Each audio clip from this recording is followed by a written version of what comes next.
Сәлеметсіз ме балалар? Бүгін 46-шы сабақты өтетін боламыз. Жаңа видеоларды көру үшін каналымызға тіркеліп, колокольчик батырмасын басыңыздар.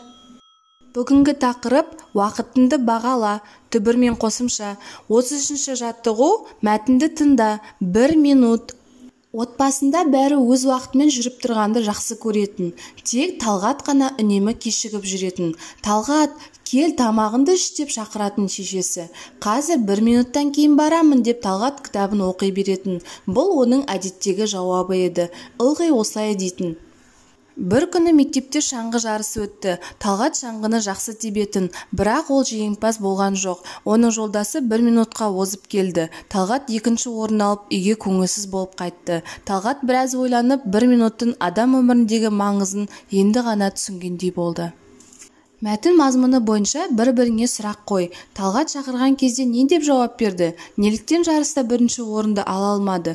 Тамақ уақытынан не үшін кешігетін? Мәтіндегі негізгі ойды анықта. Негізгі ой – уақыттың құндылығы. Талғат 1 минуттың да рөлі бар екенін түсінді ме? Оны түсінуге не себеп болды? Жарысқа қатысқан кезде 1 минутқа кешігіп, жеңімпаз атана алмай қалды. Сол кезде уақыттың құндылығын түсінді. Мәтін мазмұнына өз ойынды қысқаша жаз. Әрқашанда уақытты тиімді пайдалы іске жұмсау керек. Үнемі ізденісте болып, алға қойған мақсатқа қарай ұмтылу керек. Мәтіндегі қарамен берілген сөздердің жазылуына назар аудар. Бұл сөздердің түбірін тауып, жазуда қалай өзгеретінін айтып көр. Түбірі кітап, жауап. Кітабын, жауабы сөздеріндегі П дыбысы Б дыбысына айналған. Себебі П дыбысынан кейін дауысты Ы дыбысы жалғанып тұр.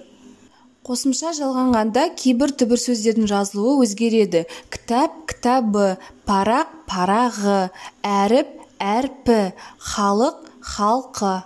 34-ші жаттығу суреттегі сөздерді жұптастырып жаз. Ерік, еркі, орын, орны, көрік, көркі. Жұптасқан сөздерді салыстырып, түбір сөздің жазылуын өзгерткен қосымшаны ата. Түбір сөзге ы, қосымшалар жалғанғанда сөздегі ы дыбыстары түсіп қалады. ы қосымшалары түбір сөзді өзгерткен. 35-ші жаттығу мақалды қатесіз түзеп жаз. Ел көркі, сызықша, мал, үтір, өзен көркі, сызықша, тал, нүкте. Осымен біздің сабағымыз аяқталды. Каналымыз пайдалы болған болса, лайк басып тіркеліп қойыңыздар. Жаңа видеолар сізге бірінші болып көрінеді.